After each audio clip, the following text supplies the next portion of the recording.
Hello friends. आज की इस वीडियो में हम बात करने जा रहे हैं कि किस तरह से आप दिल्ली में जुडिशियल सर्विस एग्जामिनेशन के लिए अप्लाई कर सकते हैं। तो किस तरह से आपको रजिस्ट्रेशन करना है, किस तरह से आपको एप्लीकेशन फॉर्म फिल करना है, मैं आपको इस वीडियो में बताने जा रहा हूं। और ध्यान रखिएगा, फॉर्म फिल करते समय आपको सबसे पहले एलिजिबिलिटी क्राइटेरिया जरूर चेक कर लेना है। तो उसका लिंक मैं आपको डिस्क्रिप्शन में दे दूंगा, वहां से आप अपना एलिजिबिलिटी क्राइटेरिया चेक कर लेना। उसके बाद ही आप फॉर्म को फिलअप करना। ठीक है, तो जो भी मैं आपको फॉर्म में डॉक्यूमेंट बताऊंगा वही डॉक्यूमेंट आपको यहाँ पे अपलोड करने हैं। उसके बाद आपको फॉर्म फिल करते समय सारे ऑप्शन को ध्यान से नोट कर लेना है। ठीक है, कोई भी ऑप्शन में गलती नहीं करनी है, नहीं तो आपका फॉर्म हो सकता है कि रिजेक्ट भी होता है। उसके बाद आपको फी पेमेंट करना है। फी पेमेंट बड़े आसानी से हो जाता है, तो आपको एक बार वीडियो जरूर देख लेना, नहीं तो हो सकता है कई बार आपकी फीस भी अटक जाती है फी पेमेंट करते समय। तो ये दिक्कत आपके साथ ना आए तो आपको वीडियो ध्यान से देख लेना है, एंड तक देख लेना। उसके बाद ही आपको फी पेमेंट के लिए अप्लाई करना है। तो उसके बाद यहाँ पे आपको सिंपली न्यू रजिस्ट्रेशन पे क्लिक करना है। रजिस्ट्रेशन के पोर्टल पे यहाँ पे आ जाएगा, यहाँ से आपको सारी डॉक्यूमेंट डिटेल्स मिल जाएगी, यहाँ से आप डाउनलोड कर सकते हैं। फीस स्ट्रक्चर यहाँ पे आपको देखने को मिल रहा है कि जनरल के लिए कितना और रिजर्व कैटेगरी के लिए कितना है। उसके बाद आपको रजिस्ट्रेशन करना है, फिर एप्लीकेशन फॉर्म भरना है। और एप्लीकेशन करते समय आपको डॉक्यूमेंट अपलोड करना है, उनका साइज भी आपको यहाँ पे बताया गया है, तो वो साइज का आपको बहुत ध्यान देना है। और अगर आपको कंप्रेस करने में कोई दिक्कत आए तो आई बटन पर मैं लिंक दे दूंगा, उससे आप कंप्रेस कर सकते हैं। उसके बाद यहाँ पे आपको फी पेमेंट करनी है। तो फी पेमेंट आप debit card, credit card, net banking से कर सकते हैं, लेकिन थोड़ा सा ध्यान रख के आपको फी पेमेंट करना होगा। उसके बाद यहाँ पे आपको सारी चीजें पढ़ने के बाद आपको आई एग्री पे क्लिक कर देना है। उसके बाद यहाँ पे आपको एप्लीकेंट का नाम, अपने फादर का नाम यहाँ पे आपको लिखना है। उसके बाद आपको अपनी माता जी का नाम यहाँ पे लिखना है। उसके बाद यहाँ से आपको अपनी डेट ऑफ बर्थ यहाँ से सेलेक्ट कर लेनी है, यहाँ से डेट, यहाँ से मंथ सेलेक्ट कर लेना है, और यहाँ से आपको ईयर सेलेक्ट कर लेना है। उसके बाद यहाँ पे आपको अपना जेंडर सेलेक्ट करना है, तो यहाँ से आप अपना जेंडर सेलेक्ट करिए। उसके बाद यहाँ पे आपको एक आइडेंटिटी सेलेक्ट करनी है। अगर आप आधार कार्ड यहाँ पे चूज करना चाहते हैं तो आप एनी अदर गवर्नमेंट वैलिड, इस पे आपको क्लिक कर देना है। उसके बाद यहाँ पे आप अपना आधार कार्ड नंबर लिख सकते हैं। उसके बाद यहाँ पे आपको अपना कॉन्टैक्ट डिटेल देना है। तो सबसे पहले यहाँ पे हाउस नंबर बताना है, लोकेलिटी बता देना है, और ठीक है। उसके बाद यहाँ पे आपको कंट्री बताना है, यहाँ से आपको स्टेट सेलेक्ट कर लेना है। ठीक है, यहाँ से आप जिस भी स्टेट में आप रहते हैं वो सेलेक्ट कर लेना है। उसके बाद जिस भी डिस्ट्रिक्ट में रहते हैं उसके बाद आपको डिस्ट्रिक्ट सेलेक्ट कर लेना है। ठीक है, तो यहाँ से मैं फटाफट डिस्ट्रिक्ट सेलेक्ट कर लेता हूँ। तो मैं न्यू दिल्ली में रहता हूँ, तो न्यू दिल्ली मैंने डिस्ट्रिक्ट सेलेक्ट कर लिया। उसके बाद यहाँ पे आपको पिन कोड लिखना है। उसके बाद यहाँ पे आपको ईमेल एड्रेस लिखना है। उसके बाद कंफर्म कर देना है ईमेल एड्रेस को। उसके बाद यहाँ पे आपको फोन नंबर लिखना है, तो यहाँ पे आपको फोन नंबर लिख देना है। ठीक है, ध्यान रखना, ध्यान से फोन नंबर लिखना है। उसके बाद यहाँ पे आपको कंफर्म कर देना है फोन नंबर को। उसके बाद अगर अल्टरनेट कॉन्टैक्ट नंबर है तो आप लिख सकते हैं, वरना अगर परमानेंट है तो यहाँ पे आपको क्लिक कर देना है। और परमानेंट नहीं एड्रेस है तो यहाँ पे आपको अलग है, आपका कोरोस्पोंडेंस एड्रेस और परमानेंट एड्रेस अलग है, तो यहाँ पे आपको फिल कर देना है। उसके बाद यहाँ पे आपको पासवर्ड क्रिएट करना है। तो ध्यान रखिएगा 8 से 13 कैरेक्टर होने चाहिए पासवर्ड में। एक कम से कम अपर केस होना चाहिए आपके पासवर्ड में, एक लोअर केस होना चाहिए। ठीक है, एक नंबर होना चाहिए और एक स्पेशल कैरेक्टर आपके पासवर्ड में होना चाहिए, तभी आप पासवर्ड क्रिएट कर पाएंगे, नहीं तो आपका पासवर्ड एक्सेप्ट नहीं होगा। उसके बाद कंफर्म करना है। उसके बाद यहाँ से सिक्योरिटी क्वेश्चन को सेलेक्ट कर लेना है। उसके बाद यहाँ पे उसका आंसर देना है। उसके बाद ये जो सिक्योरिटी कोड दिया गया है उसको यहाँ पे टाइप करना है और सबमिट पे क्लिक कर देना है। फिर यहाँ पे आपको अगर कुछ एडिट करना है तो आप अभी एडिट कर सकते हैं। चेक कर लीजिएगा सारी इन्फॉर्मेशन, अगर सारी इन्फॉर्मेशन सही है तो सिंपली इन पर टिक करना है। टिक करने के बाद इन सब पे एक एक बार टिक कर लेंगे, और टिक करने के बाद आई एग्री बटन पे क्लिक करेंगे, और ये एडिट का ऑप्शन है, और यहाँ से आप सबमिट एंड सेंड ओटीपी पे क्लिक करना है। फिर यहाँ पे आपको एक ओटीपी आएगा आपके मोबाइल नंबर पे। ठीक है, वो ओटीपी यहाँ पे डालना है और सबमिट रजिस्ट्रेशन फॉर्म पे क्लिक कर देना है। इसलिए मैं बोल रहा था कि मोबाइल नंबर ध्यान से रखेगा, नहीं तो ओटीपी अभी नहीं आता आपका। उसके बाद यहाँ पे हमारा रजिस्ट्रेशन बिल्कुल कंप्लीट हो चुका है। अब हमें एप्लीकेशन फॉर्म कंप्लीट करना है, तो हम कंप्लीट एप्लीकेशन फॉर्म पे क्लिक करेंगे। ठीक है, उसके बाद यहाँ पे आपको कुछ डिटेल्स देनी है, जैसे कॉन्टैक्ट डिटेल हम रजिस्ट्रेशन के समय दे सकते हैं, फिर पर्सनल डिटेल्स, आधार, क्वालिफिकेशन, एडिशनल डिटेल्स, ये सारी डिटेल्स आपको यहाँ पे देनी है एक एक करके। तो सबसे पहले हम पर्सनल डिटेल्स पे जाएंगे। उसके बाद यहाँ पे आपको अपना, सबसे पहले तो सिटीजन ऑफ इंडिया होने ही चाहिए इंडिया के, तभी आप एलिजिबल हो, ये आपका एलिजिबिलिटी क्राइटेरिया में आ जाता है। उसके बाद आप जनरल हो, एससी हो, एसटी, यहाँ से आप सेलेक्ट कर सकते हैं। अगर आप फिजिकल हैंडीकैप हो, ठीक है, या अगर फिजिकल डिसेबिलिटी हो तो यहाँ पे आप यस कर सकते हो। ठीक है, और यहाँ पे आपको 5 साल का रिलैक्सेशन भी मिलता है, और आपके लिए अलग से वैकेंसीज भी रिजर्व होती है। तो यहाँ पे आपको अगर हो तो यस जरूर कर देना, ताकि आपको बेनिफिट्स मिल सके। उसके बाद यहाँ पे टाइप ऑफ डिसेबिलिटी बताना है, और आपको अगर नीड है सब्सक्राइब की तो वो बता देना है, और नहीं है तो सिंपली नो कर देना है। और उसके बाद अगर एक्सटेंट ऑफ डिसेबिलिटी है तो यहाँ पे यस कर देना है, नहीं तो नो कर देना है। उसके बाद यहाँ पे अगर डिसेबिलिटी नहीं हो, सिंपल पर्सन हो, तो यहाँ पे आपको नो करना है। उसके उसके बाद आपको एक एडवोकेट होना चाहिए या फिर आप एक जगह एडवोकेट की प्रैक्टिस कर रहे हो, आपको होना चाहिए, तभी आप यहाँ पे एलिजिबल हो। अगर आप नो करते हो तो यहाँ पे आप एलिजिबल नहीं होते हो, तो ये ध्यान रखिएगा। उसके बाद यहाँ पे आप एक गवर्नमेंट एम्प्लॉय हो या फिर बैंक और पीएसयू में वर्क कर रहे हो, तो यहाँ पे आपको इन्फॉर्म करना पड़ेगा उनको। तो यहाँ पे आप बता सकते हैं अगर कर रहे हो तो, नहीं यहाँ से कुछ फर्क नहीं पड़ेगा। उसके बाद एक सर्विसमैन हो तो यहाँ पे यस करना है, आपको यहाँ पे भी छूट मिलती है, ठीक है, तो वो भी आपको ध्यान रखना है। उसके बाद यहाँ पे अगर आपको लीगल प्रोफेशन हो, ठीक है, कोई भी आपको रिलैक्सेशन चाहिए तो यहाँ पे आप बता सकते हैं। उसके बाद अगर आपने DJSE अर्लियर में अप्लाई कर रखा है तो यहाँ पे आपको बताना होगा कि किस ईयर में आपने अप्लाई किया है, और इट में also indicate whether you are called for, अगर आपको इंटरव्यू के लिए बुलाया गया है और उसका रिजल्ट क्या था वो भी आपको यहाँ बताना होगा। तो यहाँ पे आपको पूरा डिटेल्स देना होगा, यहाँ पे आपको डिटेल लिखना है। उसके बाद यहाँ पे आपको बताना है कि आपका कोई डिफरेंट नेम तो नहीं है किसी डॉक्यूमेंट पे। अगर किसी डॉक्यूमेंट पे डिफरेंट नेम है तो आपको यहाँ पे वो बताना है, नहीं तो छोड़ देना है।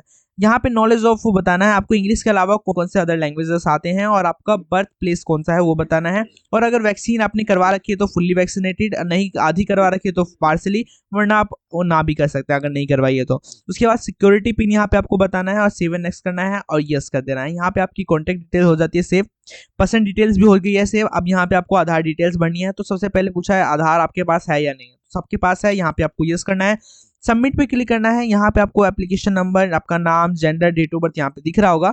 उसके बाद यहाँ पे पहले ऑप्शन पे आपको टिक कर देना है कि मेरे पास आप आधार है और मेरे जो भी आधार में आपकी इन्फॉर्मेशन है बिल्कुल करेक्ट है आपके डॉक्यूमेंट से, ठीक है। अगर इसके अलावा कोई और इन्फॉर्मेशन है तो आप जैसे आधार में जो इन्फॉर्मेशन है अगर गलत है तो वो बता सकते हैं। फिर यहाँ पे आधार नंबर कंफर्म कर देना है। उसके बाद आई कंफर्म कर देना है, जो भी डिक्लेरेशन है उस पर क्लिक कर देना है, एंड देन जो सिक्योरिटी पिन दिया गया है उसको यहाँ पे टाइप करना है, एंड देन सबमिट वाले ऑप्शन पे क्लिक कर देना है, ठीक है। उसके बाद यहाँ पे आपको अप्लाई करना है, ठीक है, किस पोस्ट के लिए अप्लाई करेंगे ये सारी चीजें हैं। तो उसके बाद ये छोटी एडिशनल क्वालिफिकेशन है, वो पूछा गया है कि आपको कंप्यूटर आता है या फिर नहीं आता है। तो आता है तो सिंपली यस करिए, नहीं आता है तो ना करिए। उसके बाद यहाँ पे पूछा गया है कि क्या state if you have taken training in the subject with details, अगर उसमें आपने जो भी ट्रेनिंग की है वो आपको डिटेल्स बतानी है उसकी। अगर आपने कोई पर्टिकुलर प्राइज मेडल जीते हैं तो वो बताना है आपको, और अगर कोई एक्स्ट्रा करिकुलर एक्टिविटीज़ की अपने स्कूल्स में, कॉलेज में, तो वो उसके बारे में आपको डिटेल्स देनी है। उसके बाद अगर कोई और भी इन्फॉर्मेशन है जो इनमें नहीं आई है आप देना चाहते हैं तो आप यहाँ पे दे सकते हैं, आपके इंटरव्यू में काम आएगा। उसके बाद यहाँ पे आपको जो भी आपने केसेस हैंडल किए हैं अभी तक वो आपको यहाँ पे बताने हैं। उसके बाद यहाँ पे सिक्योरिटी पिन है वो डालना है, 7x पे क्लिक करना है। अब यहाँ पे आपको क्वालिफिकेशन बतानी है। क्वालिफिकेशन में सबसे पहले पास स्टेटस बताना है, आप पास हो गए हैं, किस ईयर में पास हुए आपको ये बताना है, डिग्री का क्या नाम है वो बताना है, किस यूनिवर्सिटी से या स्कूल से या बोर्ड से किया है आपने उसका नाम बताना है, यहाँ से आप सेलेक्ट कर सकते हैं। उसके बाद यहाँ पे रिजल्ट मोड बताना है, परसेंटेज में या CGPA में आप देना चाहते हैं। अगर परसेंटेज सेलेक्ट कर सकते हो यहाँ पे टोटल मार्क्स बताने हैं, आपके कितने आए उसमें से वो बताने हैं, और परसेंटेज यहाँ पे ऑटोमेटिक आ जाएगा। यहाँ पे सब्जेक्ट लिखने कौन कौन से सब्जेक्ट है। 12th में भी आपको सेम करना है, तो मैं ये चीजें बार बार रिपीट नहीं कर रहा हूँ, तो ठीक है, तो आप ये अपने आप फिल कर लीजिएगा। मैं सिंपली आपको बता देता हूँ, आपको सेम चीजें 12th में फिल करनी है और सेम चीजें LLB में जो भी आपकी क्वालिफिकेशन है उसमें फिल करनी है। किस ईयर में आप पास हुए, क्या डिग्री का नाम क्या था, 3 साल का था या 5 साल का था वो आपको बताना है, ठीक है। और किस सब्जेक्ट कौन से बोर्ड से किया, अदर बोर्ड था तो अदर करना है, ठीक है, उसका नाम बताना है, ठीक है। और कोई यहाँ से पर्टिकुलर बोर्ड का नाम नहीं आएगा तो यहाँ पे सिंपली आपको अदर ही ऑप्शन सेलेक्ट करना है, बोर्ड का नाम बताना है, ठीक है। उसके बाद यहाँ पे परसेंटेज सेलेक्ट करना है, मार्क्स आपको दे देना है, CGP में देना चाहो तो CGP में, और सब्जेक्ट बता देना, ठीक है। बाकी ये जो ग्रेजुएशन है जो भी अदर डिटेल्स है उनमें अगर आप नहीं कर रखा है आपने तो सिंपली उनमें नॉट एप्लीकेबल कर देना है, सब में आपको नॉट एप्लीकेबल कर देना है। यहाँ पे मैंने फटाफट सब में नॉट एप्लीकेबल कर दिया। थोड़ी सी वीडियो फास्ट लग रही होगी लेकिन ये ज़्यादा इंपॉर्टेंट इन्फॉर्मेशन नहीं है इसलिए मैंने थोड़ा सा फास्ट कर रखा है, ठीक है। तो यहाँ पे यस कर देना। अब यहाँ पे आपको एडिशनल डिटेल्स भरनी है। सबसे पहले कि आप मैरिड हो या नहीं हो वो आपको बताना है। उसके बाद नहीं हो तो यस करिए, मतलब नो करिए, और हो तो यस करिए। उसके बाद आपसे पूछा गया है कि क्या आपने कभी भी आपकी डिपार्टमेंट से, ठीक है, डिपार्टेड हुए हैं या फिर किसी सिलेक्शन डिपार्टमेंट आपको यूनिवर्सिटी से बाहर की, ये सारी डिटेल्स आपको यहाँ देनी है। अगर आपको कभी भी अरेस्ट किया गया है या प्रोसिक्यूटेड के थ्रू आपको बुलाया गया है कभी कोर्ट में, या फिर कन्विक्टेड हुए हैं कभी लॉ में, तो यहाँ पे आपको बताना है। या फिर आपके खिलाफ कोई केस है, पेंडिंग है, अगर वो चल रहा है तो आपको वो इसके बारे में डिटेल्स देनी है। तो ये इन्फॉर्मेशन थोड़ी सी ध्यान से देना है यहाँ पे इंटरव्यू के खिलाफ, और यहाँ पे एग्जामिनेशन में भी आपकी ये चीज़ें हो सकती है, ठीक है, तो यहाँ पे बिल्कुल करेक्ट इन्फॉर्मेशन देना है आपको। उसके बाद यहाँ पे जो सिक्योरिटी पिन है वो डाल देना है एंड सेव एंड नेक्स्ट पे ऑप्शन पर क्लिक करना है, फिर यस कर देना है। उसके बाद यहाँ पे आपसे पूछा गया है कि क्या आप एक गवर्नमेंट एम्प्लॉय है या फिर नहीं है, क्या फिर आप बैंक और पीएसयू में वर्क कर रहे हैं या फिर नहीं। अगर आप यस करते हैं और या फिर नो करते हैं, आप अपने हिसाब से कर सकते हैं, लेकिन अगर आप यस करते हैं तो यहाँ पे आपको बताना पड़ेगा कि आप जहाँ पे भी ऑफिस में काम करते हैं वहाँ पे आपको इन्फॉर्म करना पड़ेगा कि आप इस एग्जामिनेशन के लिए अप्लाई कर रहे हैं, और ये अप्लाई करने के बाद अगर आप सेलेक्ट होते हैं तो ये सारी डॉक्यूमेंट आपको नीड होगी। ठीक है, ये सारी चीज़ें बतानी होगी। उसके बाद आपको सिक्योरिटी पिन है वो आपको यहाँ पे डालना है और फिर सेव एंड नेक्स्ट पे क्लिक करना है, यस कर देना है। अब यहाँ पे आपका वेबकैम चालू होना चाहिए, जो कि मेरा नहीं है, इसलिए नोटिफिकेशन आया है कि आप अपने सिस्टम सेटिंग से वेबकैम को चालू करिए। यहाँ पे वेबकैम लगाइए, यहाँ पे आपकी लाइव इमेज आएगी और यहाँ पे आपको कैप्चर करना है फोटोग्राफ और यहाँ पे आपको अपलोड कर देना है उस फोटोग्राफ्स को। तो यहाँ पे आपको एक लाइव फोटोग्राफ अपलोड करना है। ठीक है, उसके बाद अपलोड करने के बाद यहाँ पे आपको एक फोटोग्राफ अपलोड करना है, एक सिग्नेचर अपलोड करना है। फोटोग्राफ का साइज 10 से 50 KB और सिग्नेचर का साइज 4 से 50 KB है। ठीक है, तो यहाँ पे आपको अपलोड कर देना है। ठीक है, तो सिंपली क्या करना है, आपको जो भी फोटो है उसका नाम है उसको सर्च करना है गैलरी में, उसको क्लिक करना है, फिर ये ऐसा आ जाएगा, उसको जूम कर लेना, जूम इन करना है। उसके बाद यह आ जाएगा, अपलोड कर देना है, अपलोड करने के बाद ओके कर देना। इस तरह से आपका अपलोड हो जाएगा। तो सिग्नेचर और फोटोग्राफ मैंने अपलोड कर दिया। यहाँ पे सिक्योरिटी पिन आपको लिखना है। उसके बाद सेव एंड नेक्स्ट वाले ऑप्शन जो दिख रहा है उसको आपको क्लिक करना है। उसके बाद यस करना है आपको, यस कर देंगे हम सिंपली। यस करने के बाद यहाँ पे आपसे फाइनल सबमिट का ऑप्शन आ गया है। अब यहाँ पे आपका फाइनल सबमिशन आ जाता है।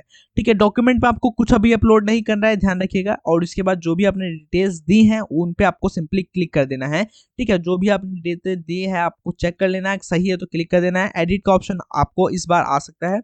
फिर आपको फाइनल सबमिशन कर देना है, एप्लीकेशन को यस कर देना है। अब यहाँ पे आपका रजिस्ट्रेशन कंप्लीट, एप्लीकेशन कंप्लीट, आपको फी पेमेंट करना है। तो सबसे पहले यहाँ पे आपको ईमेल वेरीफाई करना पड़ेगा। ईमेल वेरीफाई होने के बाद ही यहाँ पे आप फी पेमेंट कर पाएंगे।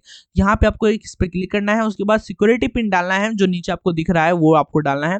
उसके बाद ओके कर देना। आपकी मोबाइल पे ईमेल पे एक ओटीपी गया होगा, उस ईमेल ओटीपी को यहाँ पे डालना है, वेरीफाई पे क्लिक कर देना है। तो आपका ईमेल सक्सेसफुली वेरीफाइड हो चुका है। अब यहाँ पे होम पे जाना है आपको। होम पे जाने के बाद यहाँ पे आपको फी पेमेंट करने का ऑप्शन दिख रहा होगा, पे एग्जामिनेशन फीस 1500, क्योंकि जनरल कैटेगरी के लिए 1500 फीस है। उसके बाद यहाँ पे आपको ऑनलाइन पेमेंट पे क्लिक करना है, प्रोसीड फॉर पेमेंट पे क्लिक करना है, ओके कर देना है, ध्यान रखिएगा, और कुछ नहीं करना है आपको सिंपली। उसके बाद यहाँ पे आपको सिंपली SBI MOPS पे क्लिक करना है। उसके बाद यहाँ पे प्रोसीड फॉर पेमेंट पे क्लिक कर देना है और उसके बाद ये ऑप्शन दिख जाएगा। तो यहाँ पे ध्यान रखिएगा, आप नेट बैंकिंग कर सकते हैं, आपके पास चार्जेस लगेंगे। State bank debit card use कर सकते हैं, UPI है, अदर बैंक का डेबिट कार्ड है, क्रेडिट कार्ड है, सब यूज कर सकते हैं। तो जिसका भी यूज करना चाहे यूज कर सकते हैं। मैं other bank debit card use कर रहा हूँ। तो आप यहाँ पे कंफर्म करिए अपनी डिटेल्स को। कंफर्म करने के बाद थोड़ा सा टाइम लेता है। उसके बाद यहाँ पे आपको कार्ड डिटेल्स देनी है, कार्ड नंबर बताना है, यहाँ पे एक्सपायरी मंथ बताना है। ठीक है, उसके बाद अपनी कार्ड की एक्सपायरी ईयर बतानी है और यहाँ पे आपको कार्ड होल्डर का नेम, जिसका कार्ड यूज करे उसका नाम बताना है। उसके बाद CVV बताना है। ठीक है, नीचे आपको यहाँ पे CVV दिख जाएगा, यहाँ पे CVV बताना है और यहाँ पे type of character CVV card के पीछे होता है, अगर आपको नहीं पता हो तो। और यहाँ टाइप ऑफ कैरेक्टर यहाँ पे बताना है और पे पे क्लिक करना है। फिर आपके पास एक OTP आएगा, OTP को फिल करना है। OTP को फिल होने के बाद आप फाइनल पेमेंट कर पाएंगे। फाइनल पेमेंट होने के बाद अपना एप्लीकेशन फॉर्म को जरूर सेव कर लेना, फ्यूचर रेफरेंस के लिए जब अपनी मेंस एग्जाम देने जाएंगे तो काम आएगा। ठीक है, तो ये एप्लीकेशन इस तरह से आपको फिल करना था। तो इसमें जो भी डिटेल्स थी, एलिजिबिलिटी क्राइटेरिया, आपको डिस्क्रिप्शन में मिल जाएगा और जो भी इंपॉर्टेंट इन्फॉर्मेशन थी मैंने आपको वीडियो में बता दिया है। इसके अलावा अगर आपका कुछ डाउट है तो आप मेरे को वीडियो में कमेंट कर सके बता सकते हैं, मैं आपको जरूर जवाब दूंगा और जरूर सॉल्व करूंगा आपकी क्वेरी को। तो अगर वीडियो अच्छी लगी तो वीडियो को लाइक जरूर कर देना और चैनल को सब्सक्राइब जरूर कर देना, ताकि ऐसी ही इन्फॉर्मेशन आपको दोबारा मिल जाए तुरंत। उसके अलावा अगर आपने अभी तक इस वीडियो को अपने दोस्तों के साथ शेयर नहीं किया तो जरूर शेयर करिएगा, ताकि वो भी इस अपॉर्चुनिटी का फायदा उठा सके। तो मिलते हैं नेक्स्ट वीडियो में। हरे कृष्णा।